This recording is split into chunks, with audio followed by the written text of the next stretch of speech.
चलो। ओम गुरु ओम से गोपा जी महाराज की जय हो, गुरुदेव की जय हो। बीती जाए मोरी सारी उमरिया, आज हसरत जवान होकर भी बूढ़ा है। उसकी तमाम हसरतें आज भी उसी तरह जवान है, उसी तरह जब वो अपनी उस भूमिका में था। वही पुराना जाना पहचाना नाम बस रह गया है, हजरत पैगंबर मोहम्मद। लेकिन नाम तो नाम है, इस नाम के भी कई पर्यायवाची है। जिसको जो अच्छा लगा वो मुझे उसी नाम से पुकारने लगा। अल्लाह ने कहा था, आज वो बातें याद आने लगी। वक्त रूपी धूल की चादर जब यादों के खंडरों से उड़ने लगी, एक बीता हुआ जमाना युग याद आने लगा। एक वो वक्त था और आज क्या क्या समय आ गया है। समय के प्रभाव में इंसान बह गए हैं, उनका रूप स्वरूप भावनाएं विचारों में कितना परिवर्तन आ गया है। वो बदलते जा रहे हैं। वो इतने ना बदल जाए अपने कर्मों विचारों व भावनाओं में, मानव के वास्तविक स्वरूप में ही, कि मोहम्मद उन्हें पहचान ना सके। हजरत इंसानों को उसकी वास्तविक स्वरूप में सही मायने में देखना चाहता है। यही हजरत की अब ख्वाहिश है। उसकी ख्वाहिश का उद्भव शायद अल्लाह की ख्वाहिश व उसी की मर्जी से हुआ है। अब कुछ सुना सुना सा लगता है, ऐसा लगता है ये इंसान सुख चैन शांति के लिए भटक रहे हैं। ये प्रेम के प्यासे हैं, इनकी प्यास को इनका प्रीतम ही बुझाएगा। लेकिन वो प्रीतम है कहाँ? क्यों इन प्रेमियों को दुखी करता है? मोहब्बत प्रेम के बोझ से यह समस्त संसार अब इतना हल्का क्यों हो गया है? इनका प्रेम रूपी सागर इतना संकुचित क्यों होने लग गया है? इसमें विश्वास रूपी कमल क्यों नहीं खिलते? खिलकर मुरझा क्यों जाते हैं? किसी का अभिशाप लगा है या किसी की बद्दुआओं का असर है? यह युग रूपी विदुर कहाँ भागे जा रहा है? अरे यह तो वही कामदेव की कामनी है, जिसने अल्लाह के विभिन्न स्वरूपों में अपने में रमा लिया है। यह शायद वही मेनका है जिससे हारा था वो महान तपस्वी, जो वशीभूत हो गया था, अधीर हो उठा था उसके रूप के प्रति। अरे इसने हर युग में हर एक को छला है। अरे यही तो वो अबला है, जब सबला हुई तो देव निर्बल पड़ गए। आज इसी कामनी का ज्वर संसार में बहुत फैल रहा है। काम इसका आधार है। शायद यह कलयुग की कामनी है। अरे यह कौन अज्ञानी कहता है कि यह कामनी का काम तुम्हें परम सुख की तरफ ले जाएगा, तुम्हें मोक्ष की तरफ ले जाएगा? ये कौन सा छलिया है जो छल कर रहा है? इससे ये समस्त सृष्टि का विस्तार है।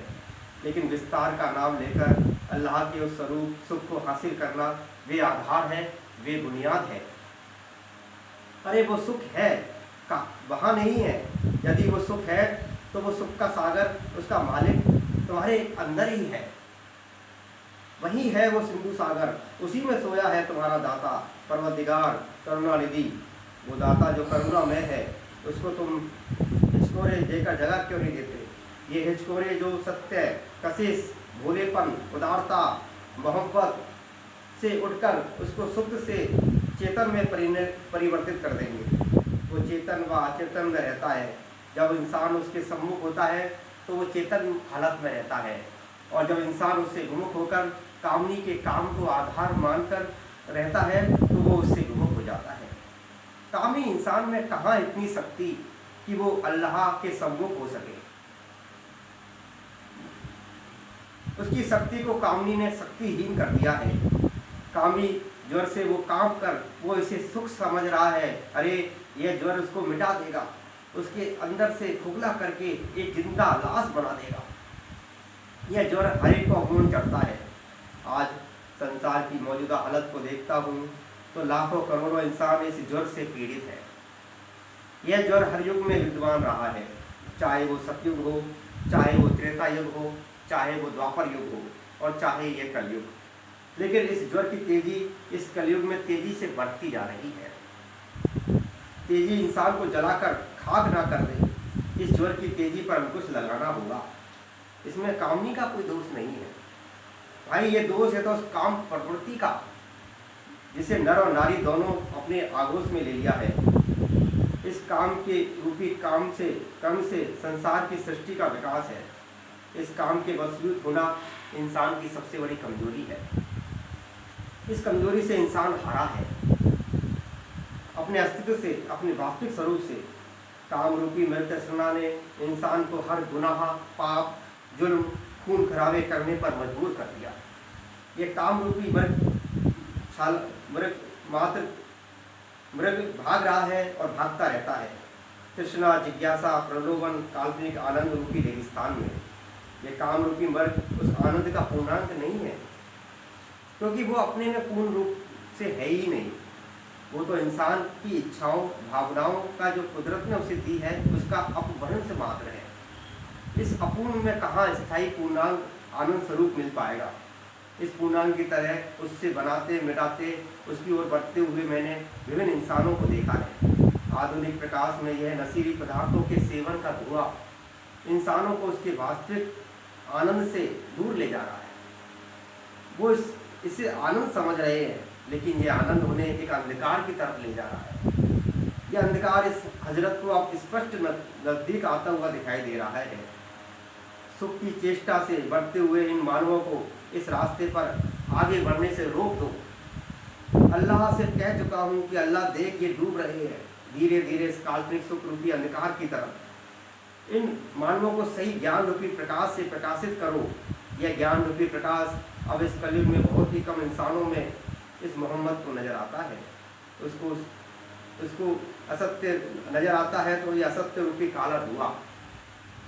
इंसान इस काले धुएं में गिरकर उड़ रहे हैं, उनकी शक्ति छीन हो रही है। वो इस अवगुणों रूपी धुओं में रमकर कहीं इतने काले ना हो जाएं कि यह काली कमली वाला उन्हें पहचान ही ना पाए। वो इंसानियत के नाम पर कहीं अभिशाप ना बन जाए। आज हजरत को यह दुख है, लेकिन वो नारी जो अबला कही जाती है, उसको मैंने कई भूमिकाओं में सबला होते हुए देखा है। वो प्रेरणा दे रही है पुरुष के लिए, लेकिन पुरुष ने हमेशा उसके सतीत्व पर कुठाराघात किया है। एक कालांतर में मैंने उसी नारी को देखा था भाई, उसने धर्म रूपी पर्दा नहीं डाला था, लेकिन उस नायक की बेगम की आंखों में एक सर्व मर्यादा रूपी पर्दा देखा था। वो सीता रूपी नारी जो सतीत्व रूपी प्रकाश और गुणों का स्वरूप बनकर इस दुनिया में लोगों के बीच में एक प्रतिमा बनी। ऐसी नारी अब बहुत ही कम नजर आती है इस कलयुग में मोहम्मद को। काश वो सद्गुणों स्वरूप वाली नारी आज भी इस दुनिया में मौजूद होती। इस नारी ने मुझे प्रेरणा दी है उस अल्लाह के पास नज़दीक जाने की। मेरी बेगम का नाम जिसने रास्ता दिखाया है, उस खुदा के घर का जो कदम से कदम मिलाकर चली है, उस परवरदिगार के घर तक। ये नारी ये रास्ता है उपासना, साधना और आराधना का।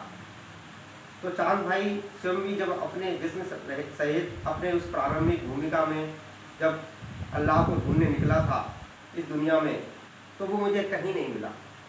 लेकिन मेरी उपासना कहती थी वो है इंसानों में, जीवों में, प्रकृति के तत्वों में, उसी में रमा है, उसी में समाया है।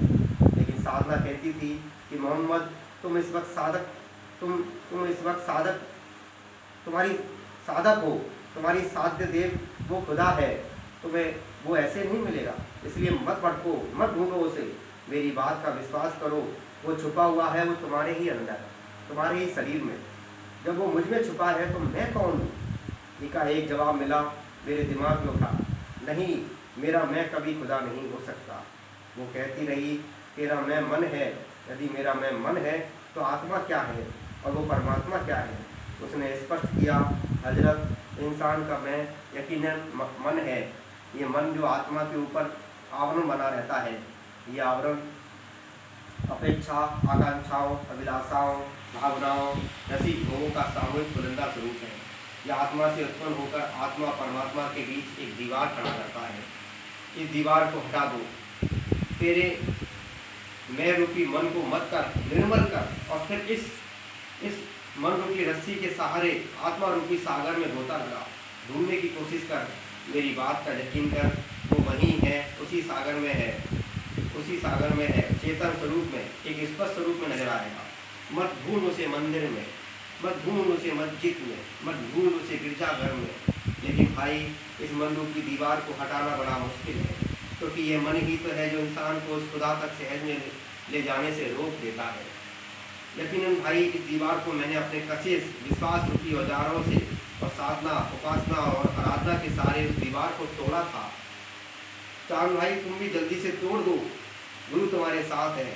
चांद भाई तो अगर भारी तौर पर देखा जाए तो इसका मतलब यही होगा कि हर इंसान खुदा है, लेकिन हर इंसान खुदा है यह बात भी हास्यप्रदक लगती है। यकीनन वो खुदा का आज जो भी अस्तित्व है वो इंसानों से है, जीवों से है, ब्रह्मांड के तत्वों से है। लेकिन मैं खुदा होगा ये मोहम्मद का मैं, राम का मैं, कृष्ण का मैं, ब्रह्मा का मैं, दुर्गा, ईसा, यहोवा का मैं कभी खुदा नहीं हो सकता, क्योंकि मैं तो मंद है, मूक है, क्षणभंगुर है, नासवान है, मिटने वाला है। अगर गहराई से सोचा जाए तो खुदा क्या है? यकीनन वो खुदा मैं की भावनाओं, इच्छाओं से रहित है। इसलिए उस परमात्मा रूपी अल्लाह ने कहा था कि वो इंसान मुझे पा सकता है, देख सकता है, इसका मैं रूपी मन मथा हुआ हो, अर्थात निर्मल हो। इसलिए हर जगह उसने कहा है कि निर्मल मन जन सोही मोहे पावा, मोहे छल कपट छिद्र न भावा।